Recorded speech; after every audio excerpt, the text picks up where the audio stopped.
nós não podemos tolerar inflação. Porque inflação, Adriano, ela corrói o poder de compra da nossa moeda. A infecção é a inflação, o juro é o remédio. Mas ele tem um monte de efeitos colaterais. O que eu preciso fazer? Eu preciso não deixar a inflação vir para eu não ter que curar depois com o juro alto. Que no longo prazo, as que mais crescem não são as que aceleram mais na reta, é as que fazem curva mais rápido. Boa. Então eu preciso ser bom de curva.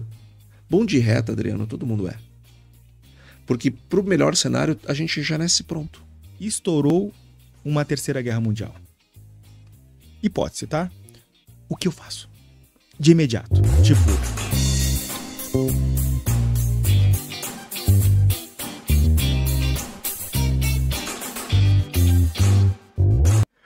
Olá, amigos e amigas! Em oferecimento a Fujikura Genetic Codornas, a Kilbra Equipamentos, a Prata Embalagem e também a Smutec, estamos iniciando mais um episódio do Pod Aves. Sejam muito bem-vindos ao nosso programa.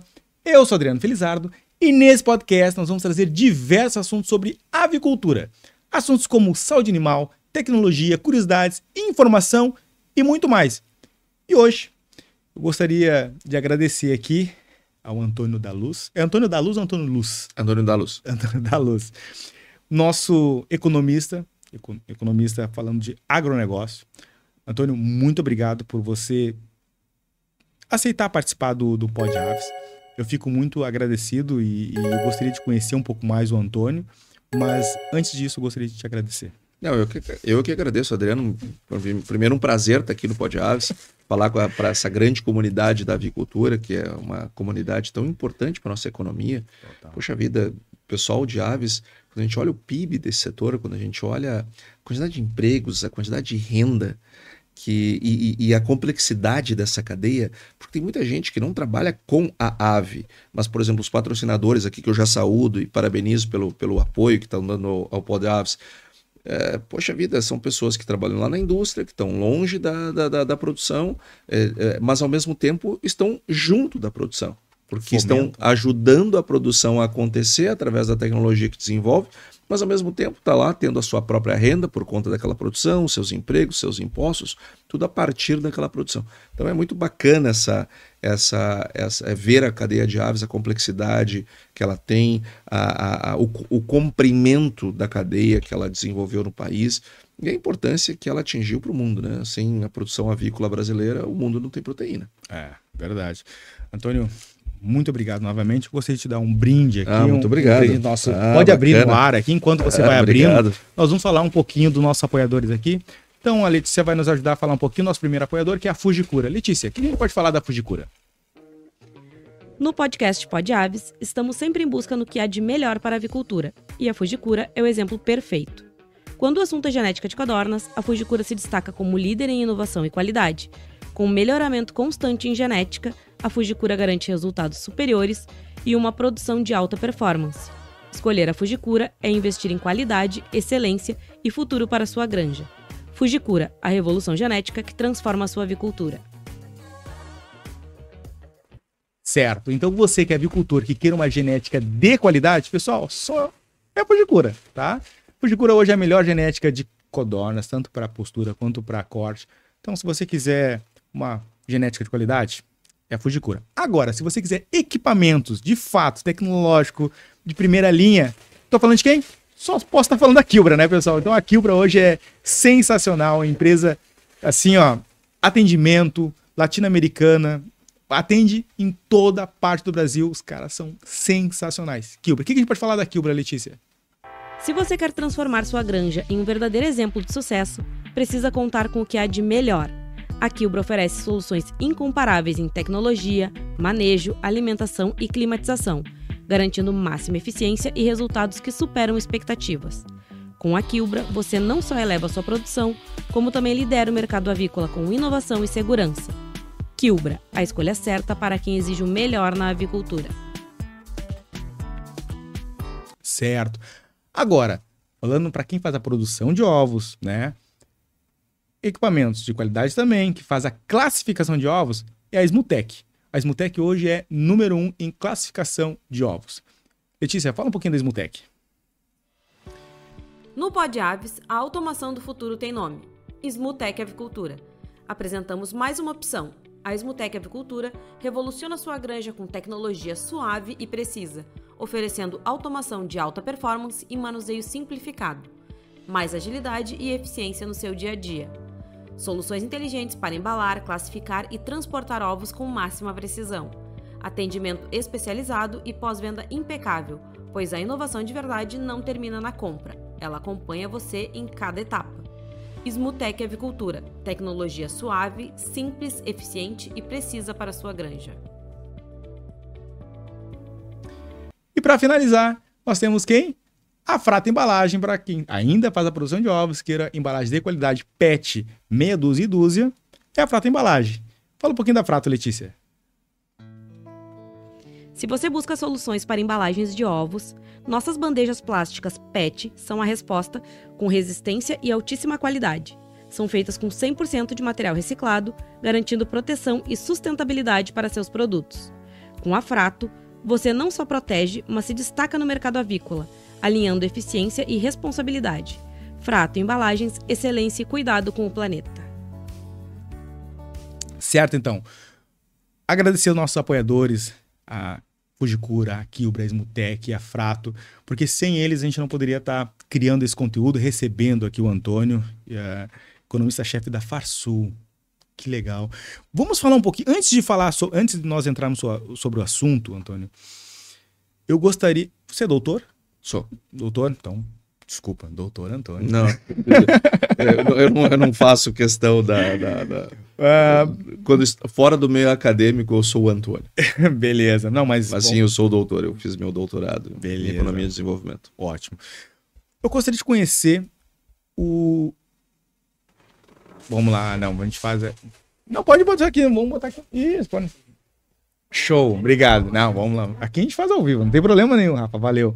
Eu gostaria de conhecer o profissional, o Antônio, antes de nós entrarmos no assunto. Quem é o Antônio? Dê suas credenciais. Assim. Bom, eu sou economista, sou formado na Universidade Federal do Rio Grande do Sul, sou mestre em economia, também me formei na URGS e fiz meu mestrado na URGS, fiz graduação e mestrado na URGS e fiz meu doutorado na PUC, em economia do desenvolvimento. Eu sou economista-chefe da Farsul já desde 2008, então já é uma jornada, uma entidade que eu entrei como estagiário lá em 1999, na longínqua 1999, então eu sou um profissional que já tenho uma estrada, né? Já tenho bastante tempo no setor, no agronegócio, vi o agronegócio acontecer no Brasil. Eu tenho uma empresa de assessoria econômica, que é a AgroMoney. Ela é uma empresa voltada para assessoria econômica, para consultoria financeira, de organização financeira de produtores médios e grandes e de empresas do agronegócio.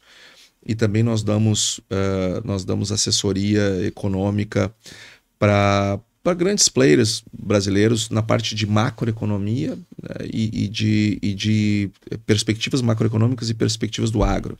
Então a gente tem bancos, cooperativas de crédito, grandes indústrias químicas, temos grandes indústrias de máquinas, enfim, que são nossas clientes que mensalmente a gente traz um panorama macro e de agro para eles, para se posicionarem, tomar decisão, enfim. Entendi. E aonde entrou o seu interesse no agronegócio? Porque você economiza, poderia partir para diversos ramos, mas por que o agronegócio? Esse é um bom ponto. Eu sou filho de produtor rural. Eu sou neto de produtor rural.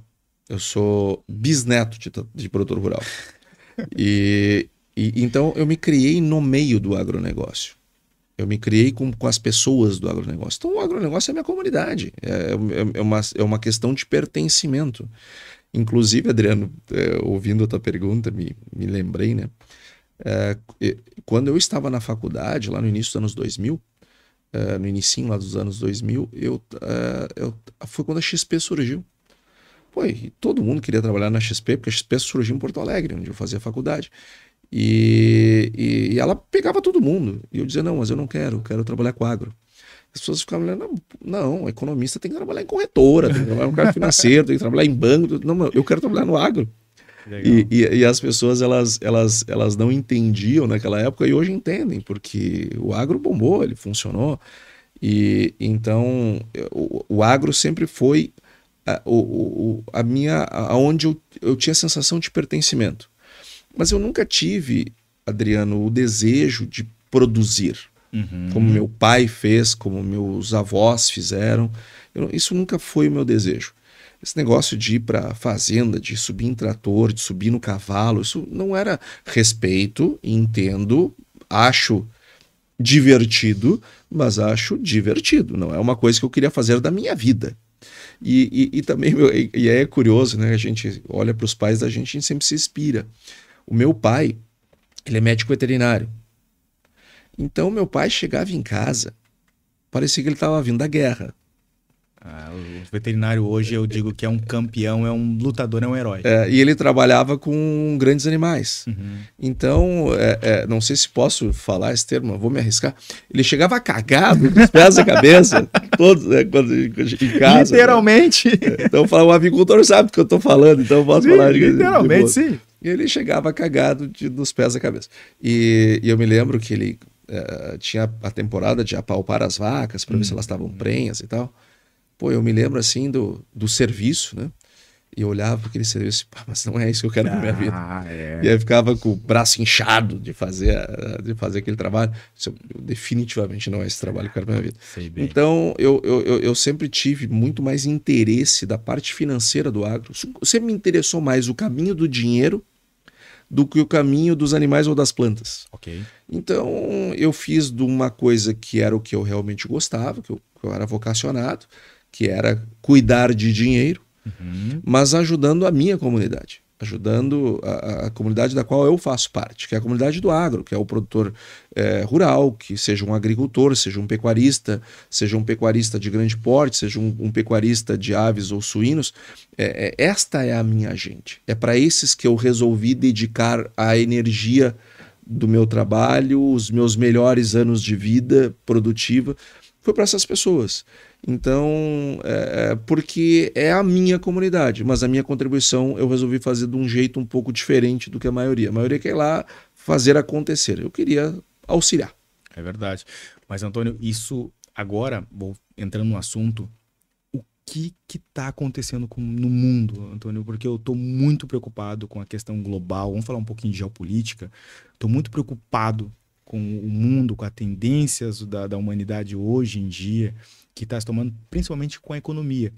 Eu gostaria que você desse a sua opinião, fizesse um panorama geral, assim, global. Antes nós vamos fazer que nem o trabalho de mestrado, eu sou mestre também, eu fazer a questão de trabalho de mestrado, vamos começar do geral e depois vir para o específico, que é a avicultura. Como é que está hoje o mundo em questão de global, que a gente fala de macroeconomia, tem uma globalização, é a palavra que eu queria falar. Como é que está hoje o mundo? Bom, Adriano, primeiro eu quero convidar os teus ouvintes, todo o pessoal que está acompanhando aqui o podcast, a botar de lado os seus pensamentos políticos. Vamos deixar de lado ali as suas preferências, etc. Vamos ver as coisas como elas são, tá? Independente do que a gente deseja que seja, vamos olhar como as coisas como elas são, ou pelo menos como elas se parecem. Em primeiro lugar, você tem todo o direito e razão de estar preocupado. Tem que estar preocupado. Quem não está preocupado começa errado. Tem que estar preocupado mesmo.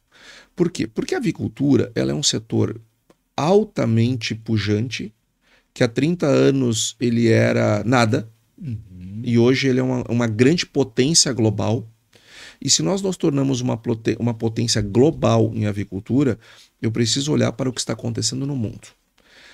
Boa parte desse crescimento que a avicultura teve, ela coincide com o crescimento de grãos no país, porque a China, anos 80, anos 90, era um país absolutamente pobre mesmo. A renda per capita da China era uma fração da brasileira. Já era 1 bilhão de pessoas e centenas de milhões de famintos. Então é uma desgraça. E essa China, ela se abriu para o mercado, ao ponto de, em 2005, ser reconhecida como uma economia de mercado. Ou seja, ela abandona o sistema comunista de produção, lá do Mao Tse Tung, enfim, e se abre economicamente. Do ponto de vista político, continua fechada como ela é hoje, mas economicamente ela se abre. Aquilo traz um crescimento econômico para ela brutal. Até porque ela tinha uma vantagem do atraso, né? Muito atrasado, cresce mais forte. E soube manter esse crescimento. E Adriano, a maior parte dos produtores que estão nos ouvindo, eles são de uma geração que não conhece o mundo sem a China estar crescendo. Ah, então isso é um problema. Eu sou um economista que comecei a trabalhar com uma China que já estava crescendo. Então, todos nós somos pessoas que não conhecemos um mundo sem a China crescendo. E no agro isso é muito importante, porque foi justamente essa rampagem da China que fez crescer a produção de soja no Brasil, que fez crescer a produção de milho no Brasil. Essa maior produção interna voltada para exportar é que gerou disponibilidade interna para que fizesse sentido eu ter avicultura no Brasil. Então, se eu não exportasse grãos, não teria avicultura, pode ter certeza. Não foi porque a população cresceu, doutor? Lá sim, com certeza. E aqui cresceu, mas cresceu menos. Agora, o que guindou esse crescimento foi o crescimento lá fora. Tanto que o Brasil virou uma potência global de proteína. Okay. E ave em particular. Nós somos líderes. Então, a gente não sabe o que é a China sem... A gente não conhece o mundo sem a China crescendo. Todas as pessoas que estão nos ouvindo fizeram investimentos, organizaram seus negócios baseado num pressuposto. O mundo vai continuar crescendo as taxas que vem crescendo, porque nós nem sabemos como é um mundo sem isso. E a China, ela vem passando por uma desaceleração importante. Ela não exibe mais os crescimentos que tinha, até porque nem tem como. Hoje ela é a segunda maior economia do mundo, não vai crescer do jeito que crescia. Agora, a China ela começou a desacelerar e o governo chinês seguiu dando pau na máquina de outros modos. Como é que eu faço o PIB do meu país crescer? Do que ele é feito? Que 1/4 do PIB é construção civil. Vamos construir, então, imóveis. E pau na máquina nos imóveis. Daqui a pouco começa a sobrar um apartamento, daqui a pouco sobra um andar, daqui a pouco sobra um prédio, daqui a pouco sobra uma rua, daqui a pouco sobra um bairro. Agora nós temos cidades na China que não tem quem vai morar. Aí o preço dos imóveis despenca. Despenca o preço dos imóveis, as garantias bancárias perdem valor, gera um problema financeiro, começa a ter fuga de capitais da China, empresas chinesas, grandes incorporadoras quebrando. Isso gera uma preocupação. Aí a China, não, mas eu não posso deixar a peteca cair. Então, vamos ativar o setor industrial. Pau na máquina no setor industrial. Começa a produzir mais bens industriais. O consumo interno está fraco, porque a economia interna está fraca. Se eu estou produzindo mais do que eu estou consumindo internamente, os preços caem, gera deflação, que é um problema para a economia chinesa. A China hoje vive um problema que é a deflação. Bom, o que eu vou fazer com esse produto todo? Eu preciso exportar. E aumenta barbaramente suas exportações, que é o maior importador chinês, Estados Unidos. Ok. Aí o governo chinês vai lá e diz assim, não, somente tu está querendo resolver os teus problemas me causando problema. O governo americano. O governo americano. Okay. Né? Principalmente com a ascensão do Donald Trump. Que já tem um viés... O Trump, e aí é a minha opinião sobre a figura, tá? Eu acho que ele olha para as coisas certas, mas às vezes num modo inconveniente, que gera mais problemas do que coisas boas. E não adianta me dizer que leu o livro dele, que ele é assim, que ele joga um xadrez 4D, que isso não é verdade. Em 2018, quando ele fez a primeira guerra comercial, para os Estados Unidos não foi bom. Para nós, Brasil, foi ótimo. Sim. Agora, para eles foi horrível. Então, assim, não vem com essa conversa que é xadrez 4D, porque não é. Então, ele traz... Só que ele vê o seguinte, no momento que ele cria essa guerra comercial, diferente de 2018, ele pega uma economia chinesa muito fragilizada. Então, a China está com problemas reais, como nunca teve nos últimos 30 anos. 35 anos. Mas eles têm força para brigar com os Estados Unidos, porque eles não baixaram a guarda. Eles levantaram a taxa e não aceitaram a perder a guerra comercial. É verdade. Agora, e é o que eles têm que fazer mesmo, do ponto de vista deles. A questão é o seguinte, Estados Unidos também é absolutamente ruim essa guerra comercial para eles. Lógico. Acontece que neste momento a China tem bem menos bala na agulha econômica para sustentar uma situação dessas do que os Estados Unidos. Então, do ponto de vista estratégico e geopolítico dos Estados Unidos, isso pode fazer sentido. Mas eu não estou preocupado com os Estados Unidos, estou preocupado com o Brasil. Estou preocupado com o avicultor brasileiro, que o principal mercado não é o americano, é o chinês. E cuja economia ela precisa crescer para que a gente siga crescendo aqui a nossa produção. Até que outros assumam esse papel. Como é o caso da Tailândia, de Taiwan, que ainda é chinês, mas ok, é uma economia separada, com o Paquistão, a ASEAN, de uma maneira geral, ali, os países da ASEAN, até que esses países tomem velocidade de cruzeiro, e uma própria Índia, que está hoje nos patamares do final dos anos 80, início dos anos 90, que a China estava naquela época. Então vai levar um tempo ainda para ela decolar. Ela, por enquanto, ela pelo menos se posicionou na pista para decolar, mas não decolou ainda. Então, enquanto ela não decolar, eu não posso achar que ela vai substituir o crescimento econômico, vai liderar o crescimento mundial e isso nos permitir seguir aqui produzindo cada vez mais, porque eu sei que eu vou ter mercado. Então, eu tenho medo, Adriano, de um desencaixe temporário que pode pegar muito produtor com o seu planejamento apontado para um lugar e acontecer para outro. Então, independente do que a gente acha ou não acha, do que tem que acontecer no mundo, se é comunista, se é Trump, se é não sei o quê. Não é isso. Eu estou preocupado assim, ó, do cara que fez um investimento em avicultura, que precisa maturar o investimento que ele fez, precisa ganhar dinheiro. Esse cara tem um monte de empregados. Esse cara está em comunidades que não sobrevivem mais sem a produção avícola. Eu tenho aqui um monte de empresas que dependem, que estão nas cidades, que não estão na fazenda, mas que dependem da produção de aves, como os teus patrocinadores aqui do Pod Aves. Então é com essa gente que eu estou preocupado. Eu não estou preocupado com o Trump ou com o Xi Jinping. Estou preocupado com o Brasil. Estou preocupado com a nossa gente.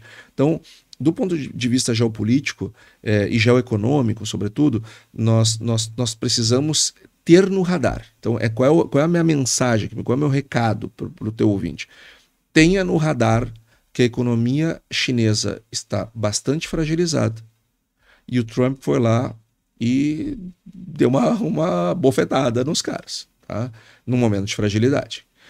Que num olhar de longo prazo, de rearranjo de forças, pode até ser bom para alguém. Não estou dizendo que é bom para mim, para ti, ou para o teu ouvido. Pode até ter vantagens outras, mas do ponto de vista de vender mais carnes para eles, sobretudo a de aves, não é uma coisa oportuna. Mas, por outro lado, e aí que encerro esse ponto desse modo, guerras comerciais, via de regra, abrem oportunidades. O mercado do México não era um mercado da proteína brasileira. Por quê? Porque estão do lado dos Estados Unidos. Eles não compravam arroz da gente, eles não compravam milho da gente. E quando o Trump disse em 2018 que ia fazer um muro e ia mandar os mexicanos pagar, eles pararam de comprar dos americanos e passaram a comprar da gente. Então, qual é o meu ponto aqui? O setor, ele precisa fazer e está fazendo, tá? Quero deixar bastante claro aqui que as entidades que defendem o setor e que lá fora, sobretudo, ninguém está dormindo, tá? Tá todo mundo enxergando essas coisas. Então, bom, se eu estou percebendo que eu posso ter um problema na China, mas os Estados Unidos estão brigando com todo mundo, inclusive com clientes deles, e que esses clientes daqui a pouco podem querer ter uma segunda opção ou preferir trabalhar com o Brasil por uma questão de estabilidade, estamos aqui, viu? Opa, tô aqui. Então esse é um trabalho muito importante que tem que ser feito e está sendo feito. Okay. De posicionar o produto brasileiro em outros mercados, para diminuir o share da China nas nossas exportações. Isso é uma coisa super importante a ser feita nesse momento e está sendo feito. Entendi. Mas não é feito do dia para noite, né? Sim. E nós temos diversos pessoal da nossa política, vamos falar assim, né? Dos líderes políticos aqui nos prestigiando, né? Secretários, alguns governadores. E em sua opinião, qual é a política econômica que os nossos líderes devem adotar para poder desenvolver ou navegar num cenário econômico que nós nos encontramos hoje? Ótimo. Bom, primeiro eu quero começar com um elogio, tá? Eu sempre, antes de fazer uma crítica, eu prefiro fazer um elogio antes. Ok. Então, eu quero começar com uma coisa que o Brasil faz muito bem, tá? E Adriano, você que tem uma voz importante no setor, é um comunicador relevante para um monte de empresários, a gente precisa, em primeiro lugar, assim, abandonar o nosso senso de vira-lata, tá? Todo comunicador, na minha opinião, tem um papel de ajudar o brasileiro a se livrar desse estigma. Nós não somos vira-latas. A gente faz um monte de coisas erradas, mas a gente faz um monte de coisas certas. Os americanos também fazem um monte de coisas certas, mas também fazem um monte de coisas erradas. Os europeus, os chineses, nós não somos piores do que ninguém. Então, ponto número 1. Nós precisamos entender que o Brasil virou o maior exportador líquido de alimentos do mundo. O maior. Nós não somos o segundo maior. Somos o maior. O mundo não funciona mais sem o Brasil. Então, vamos assumir a nossa relevância. Ponto número 1. E se tem uma coisa que o brasileiro faz bem, público e privado, é abrir mercado.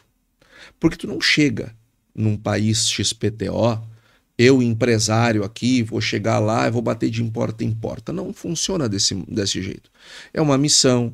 Começa com o mundo político, conversando com o mundo político do outro país, abrindo as portas, criando relações para que a gente chegue lá e mostre o nosso produto. E depois que a gente mostra o nosso produto, tem um monte de coisas que precisam ser feitas na burocracia do outro país para que o nosso produto possa entrar em vantagens, ou pelo menos em condições competitivas. Isto quem faz é o mundo político. E eu vou dizer uma coisa, o Brasil faz muito bem isso. O Ministério da Agricultura faz muito bem isso, a Apex faz muito bem isso, e as nossas entidades empresariais, entidades representativas do setor fazem muito bem isso. Sim. Então, isso é uma coisa que a gente faz bem. Vamos começar por isso. Agora, tu me fizeste uma pergunta objetiva sobre que canaliza completamente na questão também interna. Nós não podemos tolerar inflação. Porque inflação, Adriano, ela corrói o poder de compra da nossa moeda. Ela faz com que o final do mês chegue antes do final do salário. Ou melhor, o final do salário vem antes do final do mês. Porque aquilo que eu comprava com 100 reais, agora eu preciso, sei lá, de 105 para comprar. Então, eu não consigo comprar as mesmas coisas. Isso é um desastre. Inflação é intolerável. E a cura da inflação é restrição monetária. Gostemos ou não de juros altos, eu não gosto de juros altos. Tenho certeza que tu não gosta, nossos ouvintes detestam. Mas, assim, eu também não gosto de antibiótico. Não gosto de antibiótico. Eu poder não tomar um antibiótico, eu não tomo. Agora, se eu tô com febre e a minha febre é causada por uma infecção e o médico prescreveu, eu tomo. Sem problemas. Por quê? Porque a minha febre causada pela infecção é muito pior do que tomar o remédio. Juros e inflação têm a mesma relação. A infecção é a inflação. O juro é o remédio. Mas ele tem um monte de efeitos colaterais. O que eu preciso fazer? Eu preciso não deixar a inflação vir para eu não ter que curar depois com o juro alto. Por isso que eu preciso ter uma posição fiscal correta no país. O Brasil torra gasto. Nesses últimos 2 anos, em particular, aliás, já nessas alturas do campeonato, 2 anos e pouco, nós estamos gastando demais. Demais. Muito. Demais da conta. Muito. Tivemos ali aquele período de Lula 2 e Dilma que nós gastamos muito. O que nós colhemos? Uma inflação de 2 dígitos, juros altos e a maior recessão econômica da história. Aí depois veio o governo Temer, criou a lei do teto dos gastos, reorganizou o fiscal. Depois veio o governo Bolsonaro, que manteve aqueles ajustes do governo anterior, fez lá seus avanços, teve na pandemia teve que gastar, como o mundo inteiro gastou. O que aconteceu na sequência, depois dos gastos da pandemia? Inflação alta e recessão econômica. Aí, mas foi lá, resolveu o problema, em 2022, entregou com superávit primário, aí vem o governo atual e gasta muito dinheiro. Essa é a minha principal preocupação. É o gasto do governo que impacta diretamente no agronegócio, principalmente nós na avicultura. Não tenha dúvida. Num primeiro momento, é até bom, porque tu gera o gasto, a economia cresce mais, a gente vende mais. O problema é que o dia seguinte disso é a ressaca. E essa ressaca, ela é feita de inflação alta. Aí a pessoa chega lá para comprar. Primeiro, chega na hora de produzir. Produtor de frango. Ele vai produzir, ele vê o seguinte, olha, eu gastava, sei lá, 10 para comprar o determinado insumo. Agora ele está 11. Eu gastava 20 para esse outro insumo. Agora ele está 22. Eu gastava tanto para manutenção e não sei o quê. Agora eu gasto tanto mais tanto. Aí ele começa a ver o seguinte, não, mas peraí, eu estou com uma inflação de custos. Os custos estão me apertando. Aí eu vejo o produto do teu patrocinador lá chegando lá para o avicultor opa, tá mais caro esse negócio. Não, mas principalmente produzir esses equipamentos também estão mais caros. Isso se chama inflação de custos. Hoje, a inflação de custos no Brasil, a gente mede ela por vários indicadores, mas tem um em particular que se chama IPP, Índice de Preços ao Produtor. Não é produtor rural, é produtor de bens.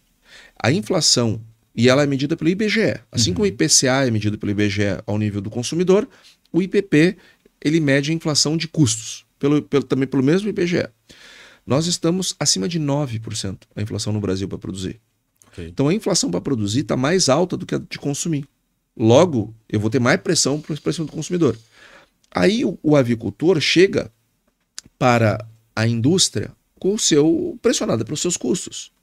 E a indústria recebe aquele produto mais caro, ela tem seus próprios custos que também estão pressionando, vai entregar para o varejo mais caro. E o varejo também está pressionado pelos custos deles e vai entregar para o consumidor mais caro. Aí a gente vai ver um IPCA, um índice de preços ao consumidor amplo, mais alto.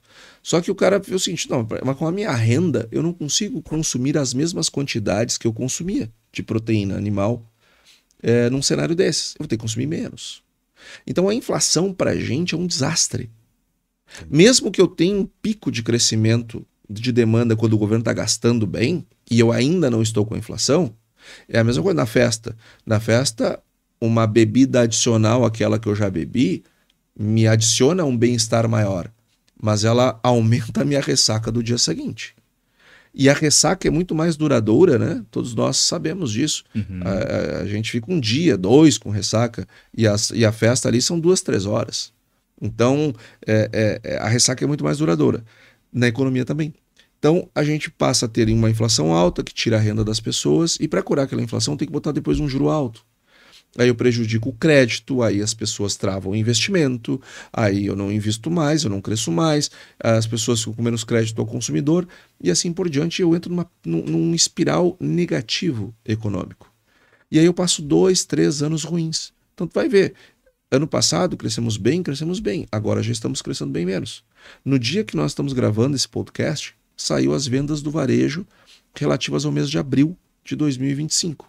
É o 3º mês consecutivo de queda nas vendas do varejo. E isso está só começando, o segundo semestre vai ser bem pior. Então aí é aquela pergunta que a gente se faz. Será que vale a pena, por instantes de alegria e de bem-estar, eu ter horas de mal-estar lá na sequência? Não vale. Então o nosso mundo político ele precisa aprender esse tipo de coisa. Ele precisa entender que a economia, que nós economistas, quando a gente se forma, Adriano, a gente recebe um certificado que diz ciências econômicas. Economista é aquele que se credencia ao conselho. O que faz de um bacharel a ser um economista é o registro no conselho. Agora, todos nós somos bacharéis em ciências econômicas. Isso é uma ciência. Então, se ela é uma ciência, ela tem as suas próprias leis, suas próprias regras, que precisam ser respeitadas. E não adianta querer inventar. Quer inventar? Faz um paper. Tenta publicar. Se passar, bom, vamos testar a tua ideia. Mas não faz do Brasil um laboratório. Entendi.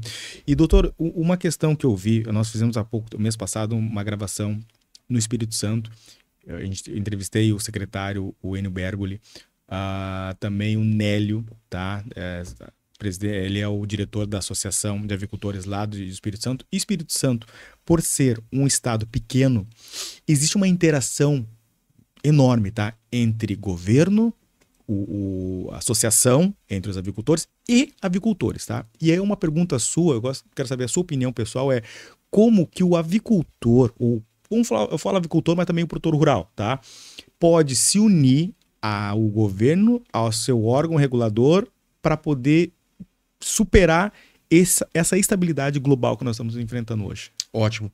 Eu tive no Espírito Santo ano passado, eu fui fazer ano passado ou retrasado, já nem sei, fazer uma palestra lá para o pessoal acho que é Gazeta o nome, né? A afiliada da Rede Globo do Espírito Santo, acho que é Gazeta. Uhum. E estavam lá agentes políticos, agentes empresariais, e me chamou a atenção essa unidade que eles têm lá.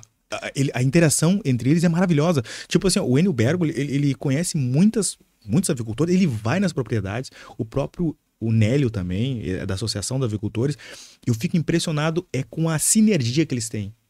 E eu pergunto para você como economista, que conhece muito mais assim, a questão macro, a questão micro, o que os outros demais estados podem fazer, adotar como modelo para poder se unirem e navegar sobre esses... Adriano, competir num mercado global, que é um mercado aberto, que tu vai levar tiro de todo lado, né? Porque tu é o líder, né? O líder sempre vai ter alguém. Pode ter certeza que nesse momento que a gente grava esse podcast, tem centenas de milhares de pessoas no mundo estudando como bater o Brasil em algum produto. Assim como nós aqui, nesse momento que a gente grava esse podcast, está cheio de brasileiro pensando como bater um produto de algum outro país para vencer. Então, assim, a gente vive num mercado aberto, competitivo. Nós vivemos numa globalização que não vai acabar nunca. E lembrando, globalização é diferente de globalismo, tá? Globalismo é uma vertente de pensamento que tem uma agenda de pensamento global. Isso é diferente de globalização. Globalização são as trocas comerciais entre os povos. E essa globalização, ela veio para ficar, não vai acabar nunca. Só vai intensificar. E que bom que é assim. Agora, se eu sei que eu tenho um monte de gente lá fora tentando fazer melhor do que eu não posso queimar energia. Eu tenho que me juntar com os meus. E o que eu vejo, Adriano, e aí eu vou me valer do fato de ser economista de uma federação empresarial. Eu vejo muitas vezes as pessoas gastando mais energia em brigar entre elas do que construir sinergia para brigar contra os outros, que são os concorrentes.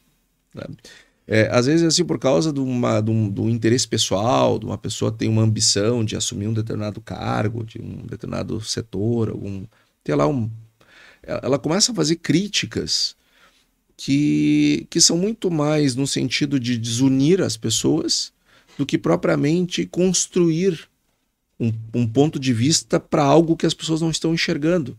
A crítica, ela é importante, porque é a crítica que nos tira da zona de conforto nos faz olhar para coisas que nós não estávamos olhando. Mas ela é importante desde que o endereço seja esse. Não, parei, Adriano. Tu não está entendendo. Eu tô te criticando sobre esse ponto aqui, porque eu quero que tu enxergue isso aqui que eu estou enxergando. Isso que vai fazer bem você ver esse negócio. Eu não estou querendo assumir o teu papel de apresentador. Eu estou querendo aqui que você veja que esse... Bom, isso bacana, beleza, é assim que a gente constrói. Mas nem sempre é assim. Às vezes a gente vê crítica por crítica e a pior coisa, Adriano, e aí, de novo, assim, eu me valendo de estar numa federação empresarial dentro de um sistema que começa num sindicato rural e termina numa confederação em Brasília. Nós temos uma confederação, a CNA, 27 federações e 2.000, 3.000 sindicatos rurais do Brasil. Então é um sistema bem complexo.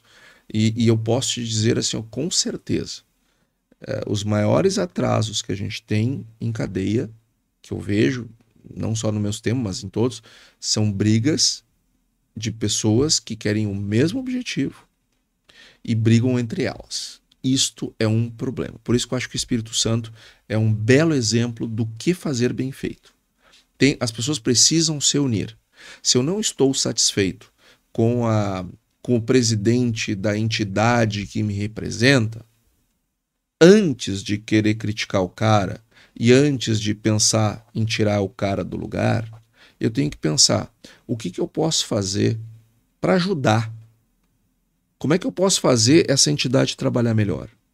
Como é que eu posso fazer de maneira educada, porque ninguém ouve gente destrambelhada, como é que eu posso fazer para ser ouvido e explicar o porquê do que eu acho que isso não está bem?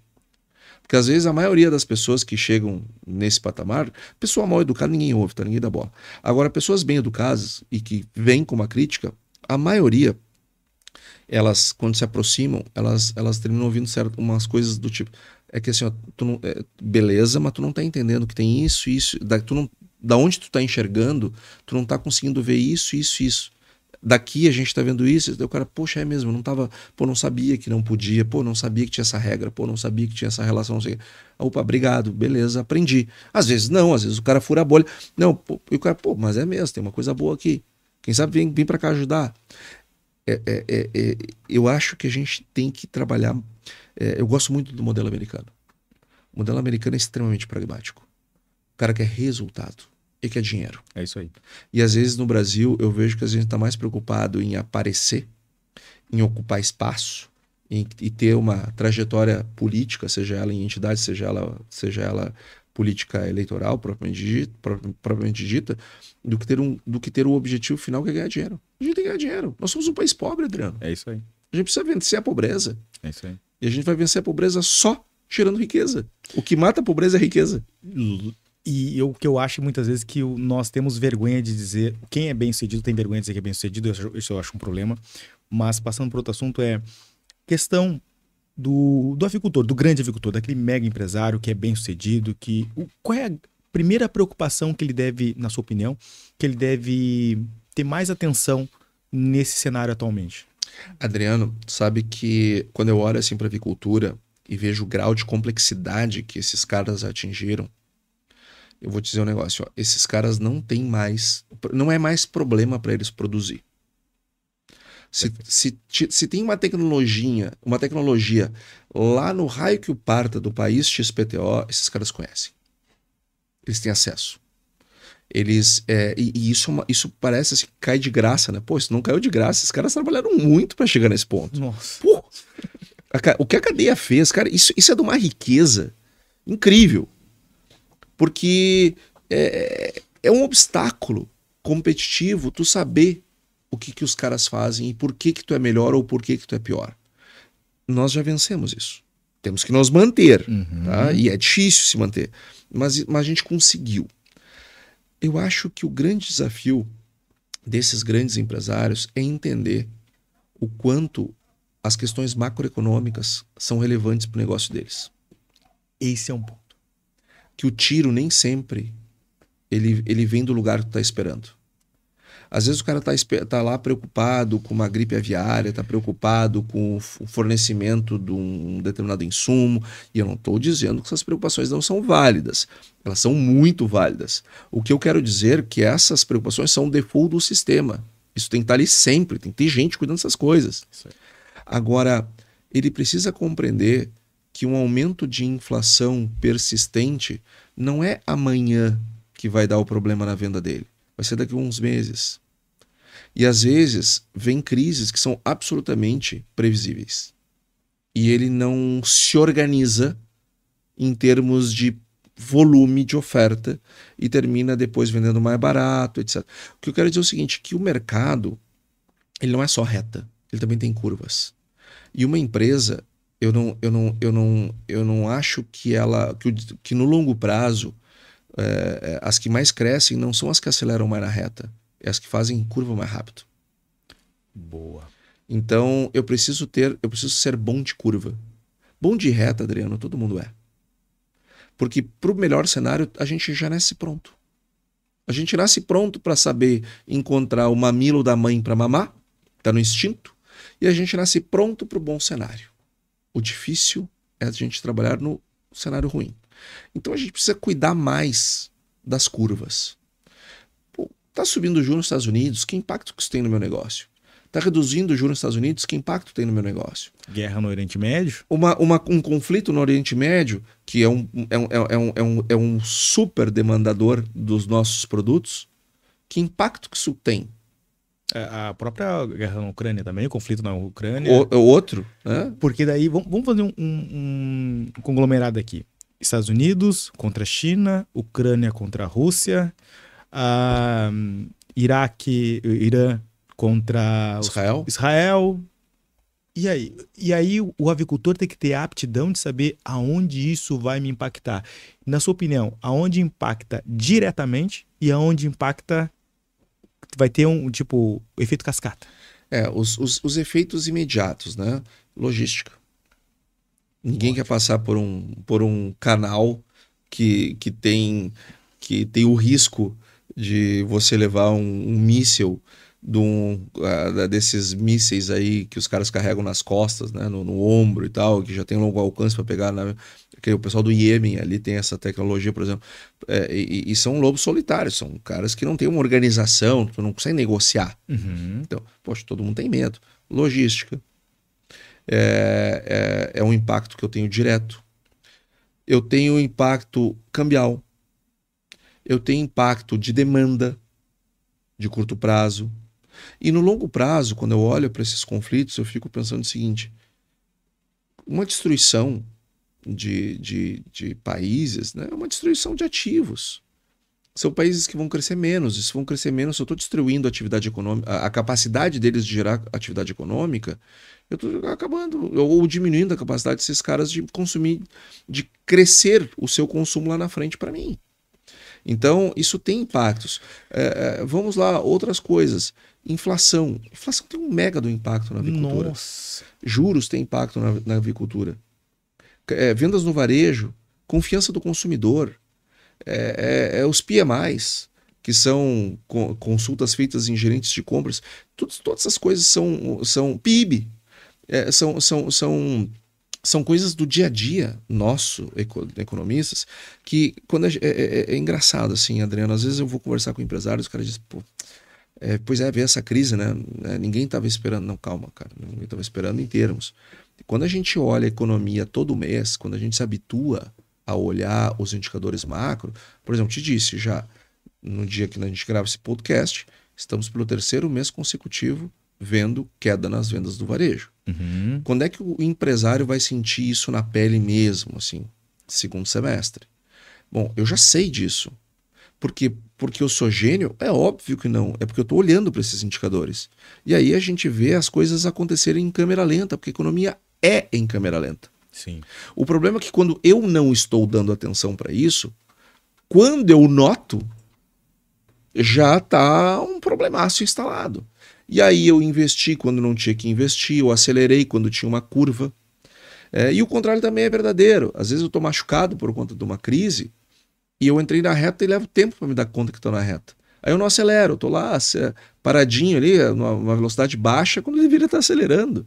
Então, eu acho que esses empresários, eles precisam olhar mais para as questões econômicas. Ter gente para olhar isso para eles, ter esse acompanhamento,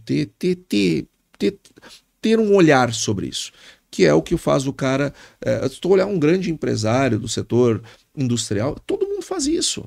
Os grandes varejistas, todo mundo fazem isso. Os bancos, todo mundo faz isso. Poxa, por que o empresário avicultor não pode fazer isso? Ele tem que fazer isso, porque ele é super afetado por essas variações. Mas tem um problema, doutor, que uma coisa que eu aprendi lá, tanto na minha graduação quanto também na minha pós-graduação, é que dados não são informações. Ou seja, uma coisa... Hoje nós temos muitos dados. É verdade. Dados econômicos, PIB, IPCA, IPEA, mas isso não gera informação. Muitas vezes eu não consigo gerar informação em cima desses dados. E essa é uma grande preocupação minha, porque nós temos vários dados. Ok, mas como que o avicultor, como que o empresário pequeno ou médio ou grande pode tirar informação desses dados? É essa a dificuldade que nós temos, doutor. Sabe, Adriano, que tem uma frase que eu gosto muito, mas ao mesmo tempo eu tenho uma crítica a ela, que diz assim, que alguém disse, não lembro quem foi o autor, dados são o novo petróleo. Os dados são o novo petróleo do mundo. Dados vão gerar mais riqueza do que o próprio petróleo. E eu acho uma ótima de uma comparação. Porque do mesmo jeito que dados sozinhos não servem para nada, sem processá-los, eles não servem para nada, petróleo também não. Ninguém bota petróleo no tanque de combustível. A gente bota diesel, a gente bota gasolina, a gente não bota petróleo. Eu preciso processar o petróleo para gerar o combustível que eu vou usar. Dados vai na mesma direção. Dados sozinho não serve para nada. Uhum. Eu preciso processá-los. Isso. E do mesmo jeito, e aí eu te pergunto o seguinte, como é que o produtor de aves, ele descobriu quantas aves ele pode botar por metro quadrado, por galpão, sei lá? Como é que ele descobriu qual foi a temperatura que aquele pavilhão tem que ter? Como é que ele descobriu quais são os medicamentos que esses animais precisam receber e quanto? Como é que esse cara aprendeu qual é a quantidade, qual é a composição da alimentação que tem que ser oferecida para esses animais, de maneira que eles cresçam saudáveis e atinjam o peso de abate na época adequada, etc. Como é que essas fórmulas todas foram feitas? Transformando dados em informação, dados de produção. O mesmo caminho é o econômico. A gente precisa olhar para isso com técnica. Não foi tentativa e erro. Alguém chegou lá e disse para o cara, escuta, a composição da ração ideal é esta. Isso. A temperatura que tem que estar aqui, esse alojamento, é esta. Mas eu sou a avicultura de corte. Bom, então a gente tem que, para produzir, tem que ter todos esses parâmetros aqui. Não, eu não sou de postura. Não, então tem todos os parâmetros não são os mesmos, são outros. Seja de alojamento, seja de alimentação, seja de tratamento dos animais. Tem, para cada universo de produção, existem suas técnicas. Okay. A questão da comercialização tem as suas técnicas. Sim, mas quem está nos escutando aqui, está prestigiando, ele deve estar... Eu sempre me coloco no lugar do produtor. Ele fala assim, deve estar lá se perguntando. Poxa, mas eu tenho que... Vocês estão falando aí, Adriano, doutor Antônio, mas eu tenho que estar aqui monitorando. É alimentação, é venda, é produtividade, é funcionário, é isso, é aquilo. Ele tem milhares de coisas para fazer dentro da granja. Como que essa informação precisa vir para ele mastigada e literalmente processada já? E eu pergunto para você, existe essa possibilidade de receber essa informação processada já dizendo, por exemplo, amanhã eu quero comprar um novo lote de galinhas, por exemplo, quero aumentar. Tipo, se eu tenho lá 1 milhão de aves, eu quero colocar mais 200 mil aves. Devo fazer ou não devo fazer? Aonde ele pode buscar essas informações para tomar a decisão se ele deve investir ou não investir? Existe aí um monte de empresas de consultoria que fazem esse tipo de trabalho. Uhum. E eu acho que eles, assim como trouxeram pessoas para ajudar no processo de produção, tem que trazer informações também disso. Às vezes é um relatório por mês, não precisa tanto. Porque, assim, na verdade, o cara não tem que ser bombardeado por um monte de dados. Ele tem que receber a informação pronta. Isso aí. E ele, quando ele decidiu ser um empresário, querendo ou não, ele optou por uma posição que exige que ele olhe para múltiplas janelas. Isso aí. Por exemplo, eu como economista, eu olho só para a janela econômica. Mas nem sempre o produtor vai tomar uma decisão baseado somente nas questões econômicas. Ele tem outras coisas para olhar. Ele tem a janela, por exemplo, do RH. Por exemplo, eu como economista posso chegar ali e dizer, cara, olha só, a gente está com um problema aqui, nós temos que cortar esse RH. Vamos cortar um pouco de gente. Ele vai dizer assim, Antônio, se eu cortar essas pessoas, tu mesmo está me dizendo que serão 6 meses duros. Se eu tirar essas pessoas agora, daqui 6 meses eu não consigo recontratá-las, porque elas vão trabalhar em outro lugar. E aí daqui 6 meses eu vou ter um problema de recursos humanos. Então eu não vou fazer. E eu vou dizer para ele, tu tá certo. Eu tô te trazendo a questão econômica, mas tu como empresário tem que olhar para o todo. Então, assim como às vezes o pessoal da produção, você tem que investir nisso, tem que botar essa máquina, tem que botar isso aqui porque vai melhorar a produção. E ele vai olhar assim, não vou fazer. Porque se eu fizer isso, eu vou arrebentar meu caixa, que é uma questão financeira. Eu não tenho caixa para fazer isso nesse momento. Então, eu entendi que eu tenho que fazer, mas não é o momento de fazer. Então, o que eu quero dizer? Que um empresário, ele não olha para uma janela, ele olha para múltiplas janelas. Ele vai olhar para a produção, ele vai olhar para a janela de processos, ele vai olhar para a janela de recursos humanos, ele vai olhar para a econômica, ele vai olhar para múltiplas janelas e olhando para todas elas, ele vai tomar a decisão. Isto é gestão. Ok. Agora E o produtor precisa fazer isso, porque eu acho que assim, onde é que eu acho que ele mais erra hoje? É nessa parte econômica. É onde ele está mais atrasado. Ele deve buscar mais informações com pessoas literalmente aptas a gerir, a dar informação para ele, ou seja, já processadas, a fim de ele tomar uma decisão. É isso? Isso, trazer o cenário, né? Dizer assim, olha, o cenário é esse. E ele precisa contratar uma empresa ou ele precisa só ser amigo de um economista? Não, ele tem informação a rodo, né?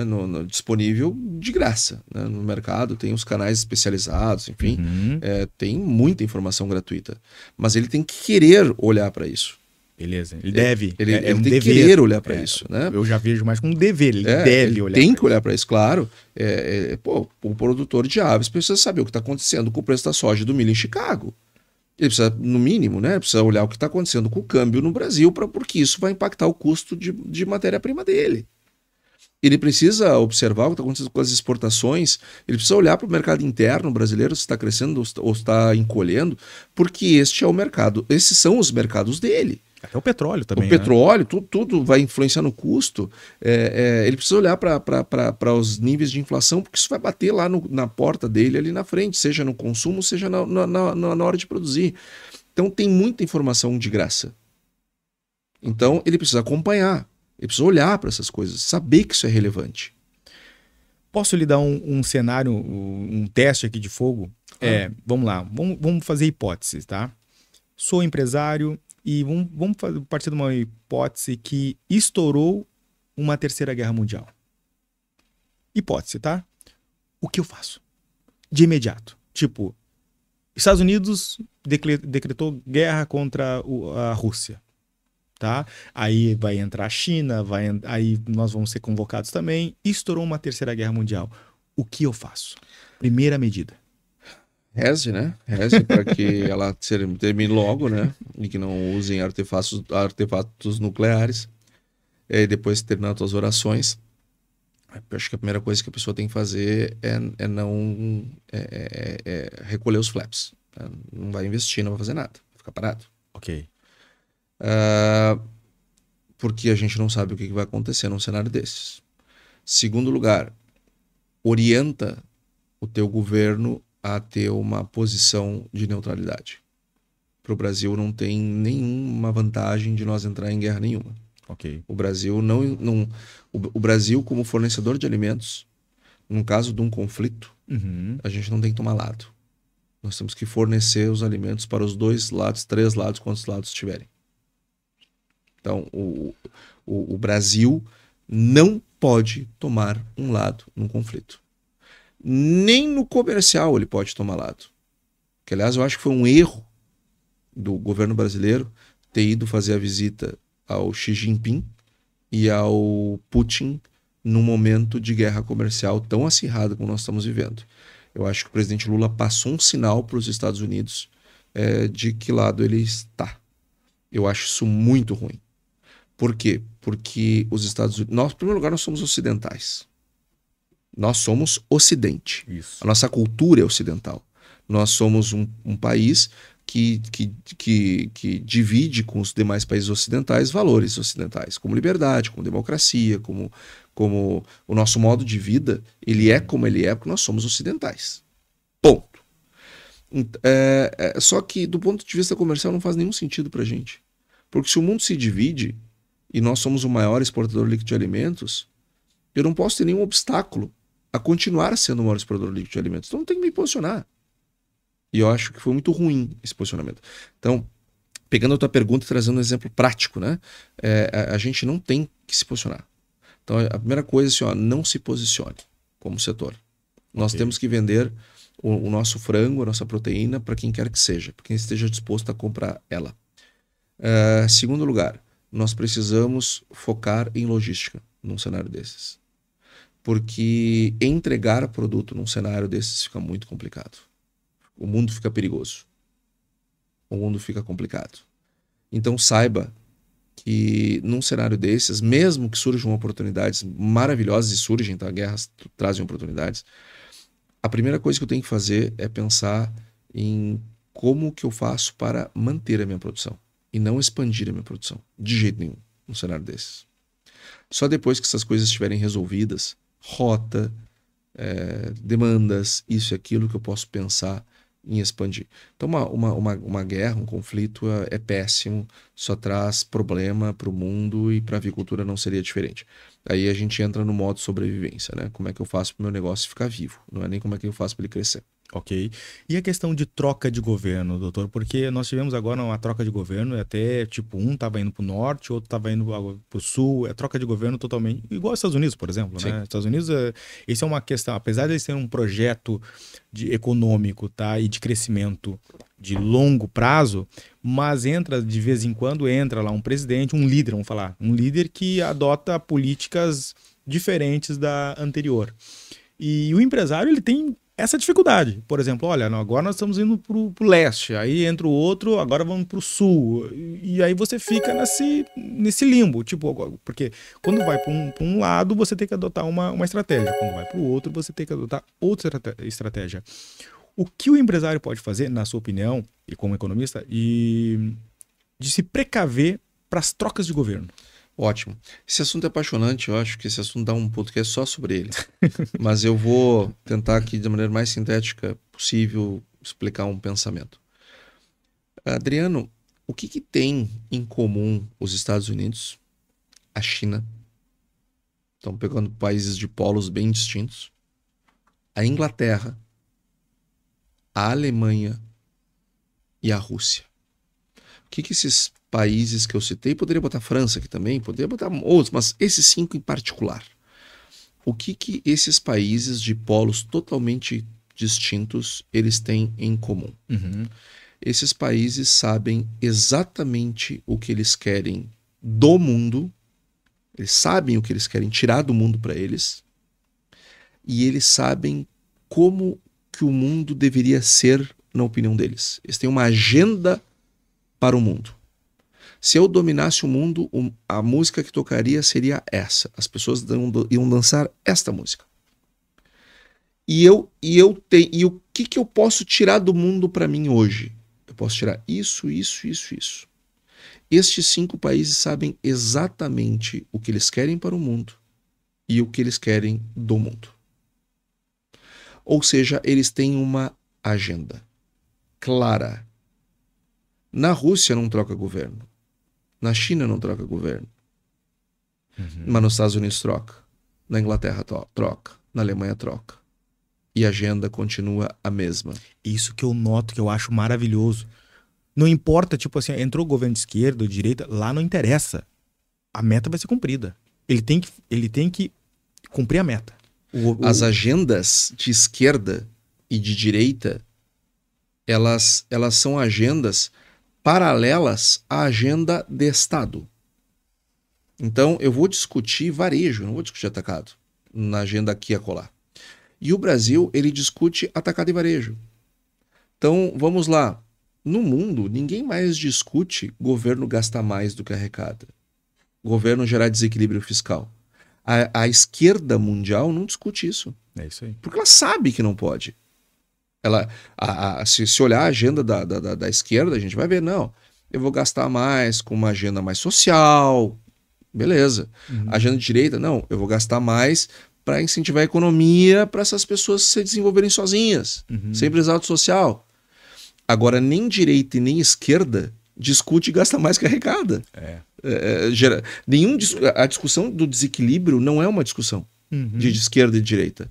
Ela é no Brasil, ela é na América Latina. Mas isso é uma falta de evolução nossa. Então, a gente precisa ter agenda. Se vai ser o governo do Lula ou do Bolsonaro, estou pegando aqui 2 polos, né, bastante extremos, né? Não que eu deseje que seja um deles, mas estou pegando polos antagonistas. Eu preciso vender frango. Então, o meu país tem que ter uma estratégia para eu vender frango independente. Internamente e externamente, eu quero vender frango. Quero vender carne de frango no mundo e no Brasil. E se vai ser de direita ou vai ser de esquerda, tanto faz. Eu preciso vender, então tem que ter uma agenda para isso. A economia tem que ser alinhada a esse desenvolvimento, claro, desse setor. Esse é o ponto. Só que a gente só vai construir isso, Adriano, quando o Brasil tiver uma agenda, ele souber o que ele quer do mundo e o que ele quer para o mundo.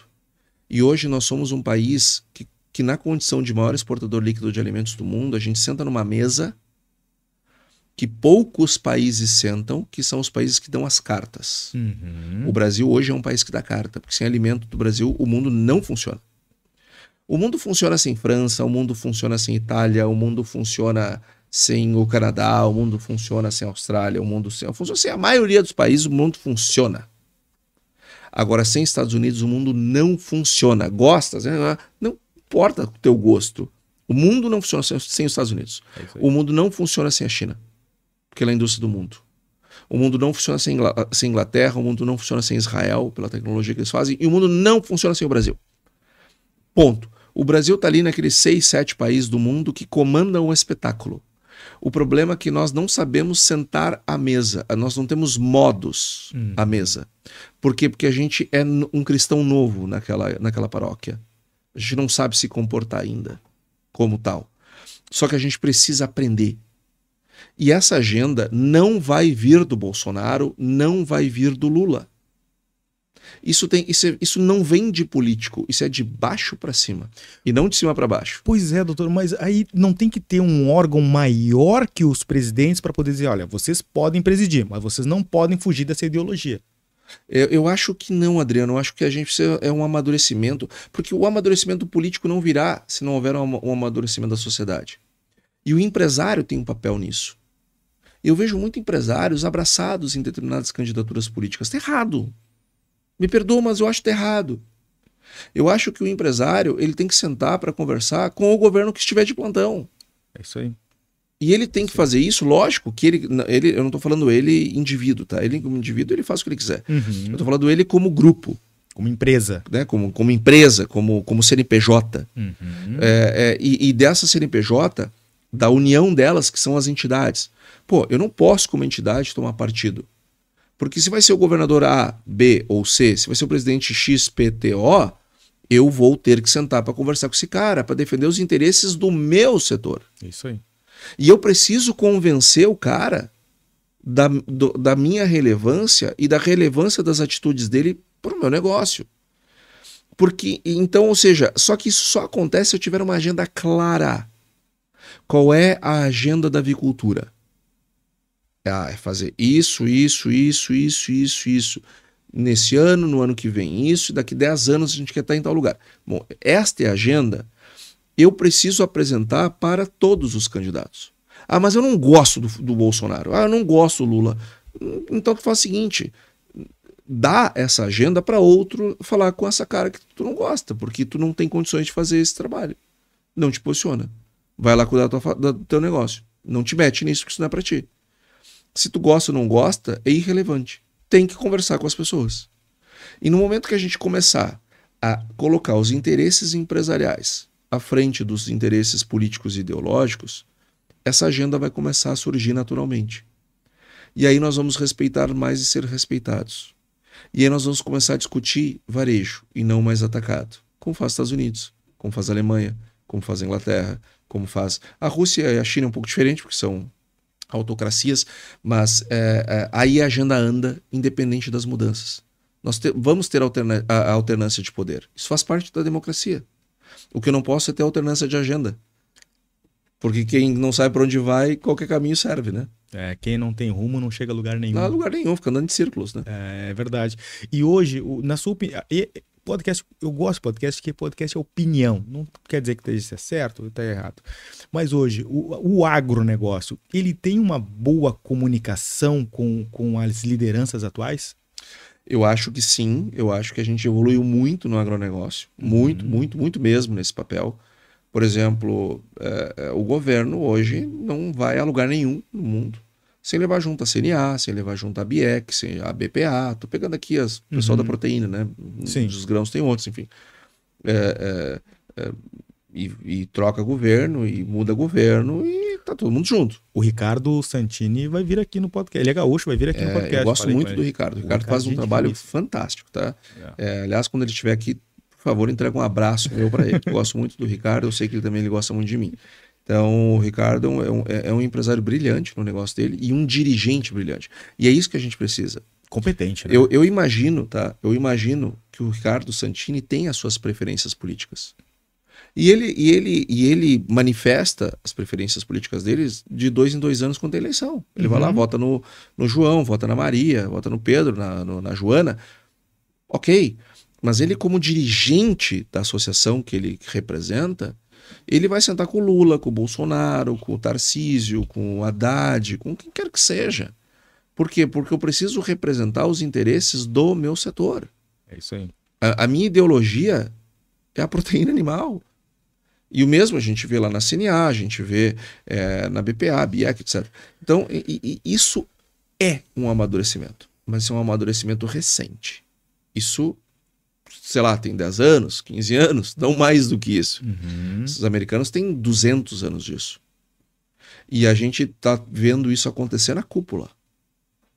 Agora, na base, isso ainda não está acontecendo. Entendi. E a gente precisa vir de baixo para cima, não de cima para baixo. E, doutor, me diz uma coisa. Está preparado para uma secretaria do Estado? Quem? Você? Não tô preparado para isso, não. Porque seria uma ótimo. Muito obrigado. Eu tomo isso como algo positivo, como um elogio. Total. Mas isso está totalmente fora do meu radar. Eu não tenho nenhum interesse com política governamental. Eu acho que eu não duro 6 meses, inclusive no setor público, sem matar alguém ou alguém me matar.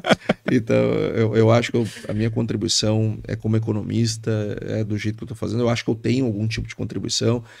Pequena, média, grande, não importa, mas é o que eu posso dar e eu acho que eu dou essa contribuição melhor estando no setor privado, participando do debate público, como eu estou fazendo aqui hoje contigo, do que operando politicamente. Eu acho que a política tem que ser feita pelos políticos.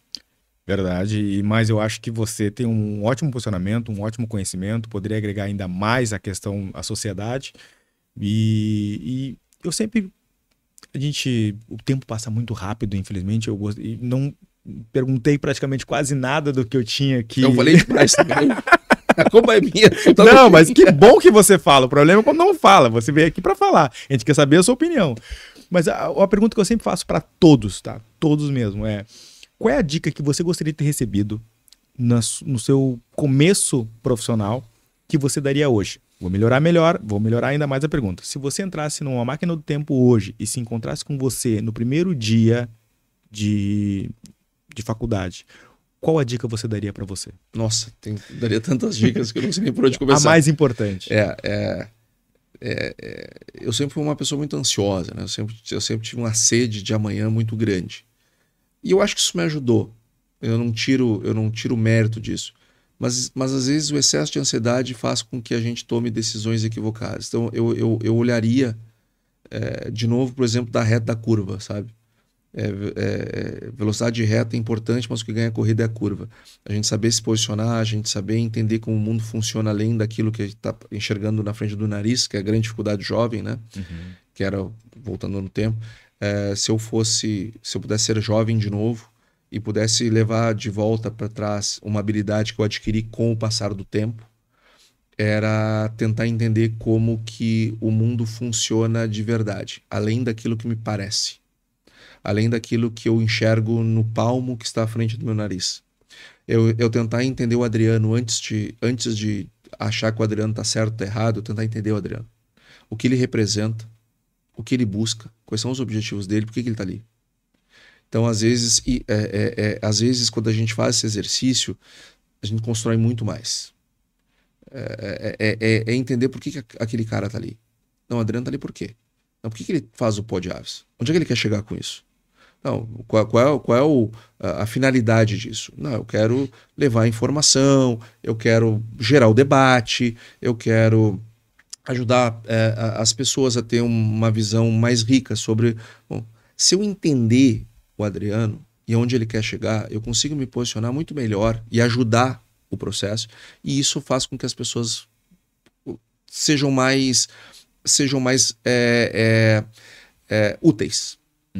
Se eu chegar aqui totalmente desarmado, sem saber o que fazer, sem entender onde é que vocês querem chegar, eu não vou conseguir ser tão útil se eu entender outros objetivos. isso é muito, isso é uma dica que vale, não é para economistas, vale para qualquer jovem, né? Então, isso vale lá o empresário que está nos ouvindo. Ele lida todo dia com um fornecedor que quer vender mais caro para ele, porque precisa, porque deseja, porque a situação assim permite. E ele tem um varejista que quer comprar mais barato dele. Eu preciso entender que esse cara não está fazendo isso para me sacanear. Eu preciso entender os porquês dele, para que eu consiga chegar no melhor meio termo possível com os meus próprios porquês também. Eu não posso entender que todo mundo é inimigo. Eu tenho que partir do pressuposto que a maior parte das pessoas com as quais eu convivo, elas estão embarcadas na mesma cabine de avião, e nós estamos a 11 quilômetros de altura. Eu posso brigar com elas, eu posso xingá-las, mas eu não posso puxar uma arma e dar um tiro, porque senão eu vou derrubar o avião e cair junto. É verdade. Percebe? Então, se eu pudesse voltar atrás no tempo e levar uma habilidade minha, que eu adquiri com o tempo, e eu não estou dizendo que ela seja maravilhosa, tá? Estou dizendo que é uma habilidade que eu tenho em relação ao meu ponto de partida. Não estou dizendo que eu faço isso bem, não é isso, por favor, não me mal entenda, não me mal compreenda. Não é que eu faço isso bem, mas é algo que eu entendo que eu estou melhor do que eu era no ponto de partida, e que se eu tivesse a oportunidade de levar isso para o meu ponto de partida, eu teria ido muito mais longe na minha carreira. Legal, e você tem uma carreira de sucesso, eu gostaria de parabenizar, porque realmente você é um profissional de sucesso, Muito renomado, e realmente é referência aqui no Rio Grande do Sul, também talvez seja Brasil. E agradecer que você tirou um tempo para estar aqui nos dando essa aula, dividir conosco esse seu conhecimento vasto, né? Mas eu gostaria que você voltasse mais vezes, outras vezes aqui, para nos compartilhar, porque a economia, provavelmente, o cenário vai mudar. Vai, com certeza. Vai mudar, e ouvir você é muito bom, é muito satisfatório, e ter o seu conhecimento vai nos ajudar e agregar muito o nosso setor. E o pessoal, por exemplo, que queira seguir você nas redes sociais ou acompanhar o seu trabalho, pode? Pode, claro. E onde que ele faz? Como é que ele faz? Me segue lá, o meu arroba é Antônio da Luz _economista, Antônio da Luz _economista, tanto lá no Instagram quanto no TikTok. A minha empresa é @agromoney _gestão, agromoney _gestão. Então nessas redes sociais me acha fácil. Mas eu quero, mais que isso, agradecer muito, Adriano, pelo convite, parabenizar vocês pelo trabalho que vocês estão fazendo.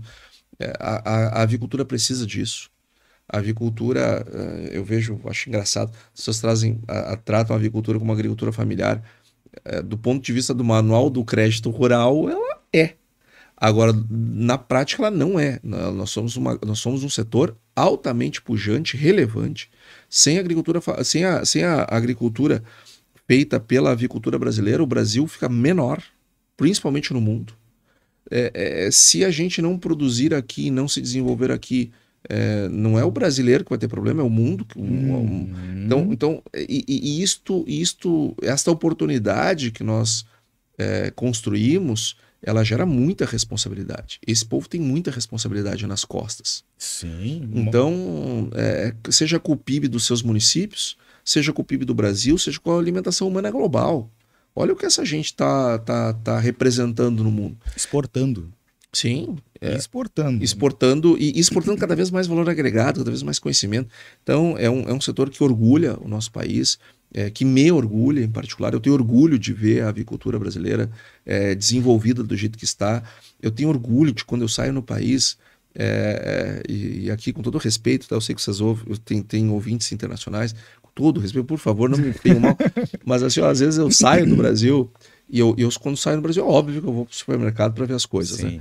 E aí eu olho assim um frango, e aí eu olho porque ele fala assim, esse frango não é brasileiro. Aí eu pego lá o roda, assim, eu olho assim, não é brasileiro. O frango brasileiro a gente conhece de longe. Como a gente faz a comparação dos mercados quando a gente sai do Brasil, né? Com certeza. É impressionante. Eu vou primeiro setor, eu entro até mercado hoje, eu vou em outro estado, o primeiro setor que eu vou ver é ovos, e lá a questão de carne para ver como que tá, a questão de embalagem, estética. Eu vejo tudo isso. É impressionante. A minha mulher fica louca comigo, que eu fico... Tu entra no mercado, a primeira coisa que vai nos ovos e não na carne. Sim, é o meu setor. É o setor, claro. Eu adoro ver isso, e adoro assim ver o frango brasileiro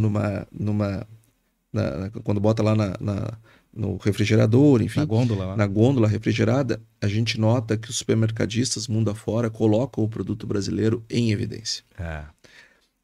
Uma coisa que a gente vai ter que desenvolver mais, eu acho que a grande agenda macro do setor é desenvolver marcas, né? A gente precisa ter a marca brasileira, né? Isso. Porque Made in Brasil vende, mas a gente as marcas brasileiras ainda não tomaram tração lá fora. Então a gente vende muito frango brasileiro com marcas estrangeiras.